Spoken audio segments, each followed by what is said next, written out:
This may not shock you, but Donald Trump apparently is not too worried about his Republican opponents. In fact, Trump is setting his sights on Democratic frontrunner Hillary Clinton now. Well, I think she's an embarrassment to our country. She's under federal investigation. She doesn't have the strength or the stamina to be president, frankly, as far as I'm concerned. She talks about defeat our enemies. Well, where has she been for the last year? We can't even beat ISIS. Whatever you think, there's nothing quite like the Trump treatment when it comes to his opponents. Joining us now, townhall.com political editor Guy Benson. Guy, great to have you here. Hey. Republican campaign strategist Tony Sayegh, both Fox News contributors.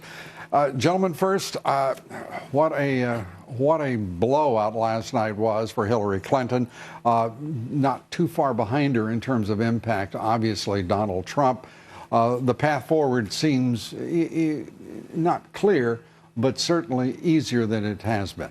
Yeah, I mean, she will be the Democratic nominee. That's always been the case. Sweeping Super Tuesday 2.0 or 3.0, whatever one it was, in key states, winning a huge raft of delegates. Bernie Sanders will stick around for a while. He'll raise a lot of money.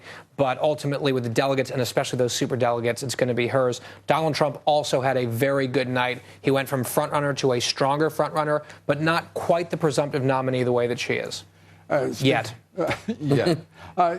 Well, I think that's a fair addendum, because it just does, even though Kasich talks about he's getting into his country where he can get delegates, Tony, I don't see the same country. Do you? Well, I agree with you, Lou. In fact, John Kasich is in Pennsylvania today campaigning, presumably because he feels that's a state very similar to its neighboring Ohio, where he's governor and did very well last night.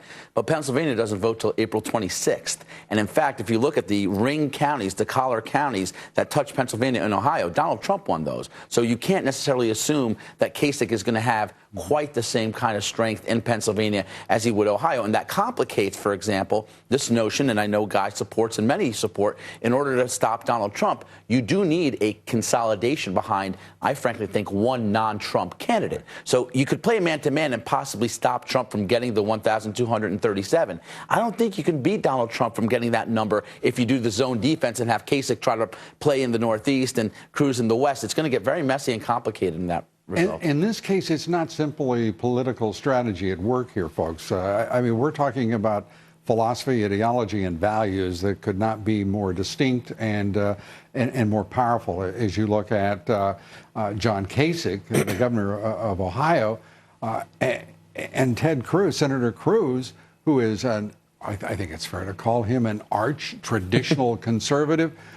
He is a social conservative. He is a religious conservative. And the establishment is hesitant to make a choice between Kasich and Cruz as that person to be the champion against Donald Trump. It looks like the result is it's a foregone conclusion. Well, it's more muddling along by the rest of the field, and we've seen this. Which leads to Trump. Victory for Trump. Exactly right. Every single step of this primary, there have been various people boxing each other out, trying to play to their own interests, and in the process, enabling and helping Donald Trump. And it seems like yet again we're going to see that with this Kasich-Cruz showdown over who can be the last man standing against Trump. And I think Kasich is a very stubborn guy. I understand that he won his home state, but he literally has no mathematical path to be the nominee. It can only be Cruz, but tell that to John Kasich. He doesn't want to hear it. Yeah, all that does is set him apart from Marco Rubio, who lost his home state at this juncture. I wonder, has Trump, do you think, Tony, pivoted too early to Hillary Clinton rather than the Trump treatment being reserved for at least Cruz and Kasich for a few more weeks? Well, as someone who thinks Hillary Clinton is the only unacceptable person running potentially as a nominee for president. You are in a rare group as a Republican. I will say that I'm happy to see her get the Trump treatment. That being said, it's not as foregone a conclusion as I think Donald Trump would like it to be, albeit the fact that he is with tremendous strength behind him, with a lot of momentum. It's mathematically possible, Lou, but let me make sure voters understand something. If he does not get those delegates, it's not as if the system has been rigged to stop him at a brokered convention. These have been the rules for decades. So he has an obligation to meet that threshold. Right. And the most important rule set in place 4 years ago following Mitt Romney's problems with Ron Paul, and that is, what is it, Rule 4B? That 8 states of the majority delegates, yeah. You have to have 8 states. I mean, right now, this preempts Kasich. It preempts anyone else stepping forward.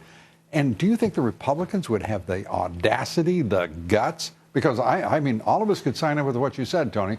You know, this is playing by the rules. This is the system. It's a representative democracy. But if you screw with one rule, it becomes the establishment rigging the game. Yeah, although the rule that he's talking about is a long-standing rule, which is getting the majority of delegates to be the Republican nominee. Which is pretty intuitive. Right, that is intuitive. Yeah, that one we can live with. We Right, could all live with that We one. could call that democracy.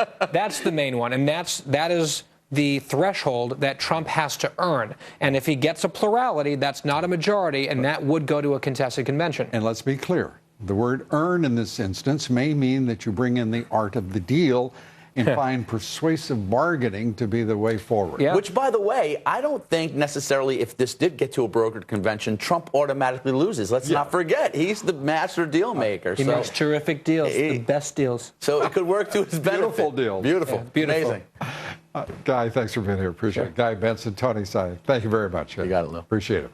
Breaking news now. Governor Kasich will appear on the ballot in Pennsylvania after a legal challenge today was withdrawn. A Rubio supporter had argued that Kasich didn't submit enough signatures to appear on the ballot, but the senator withdrew his objection.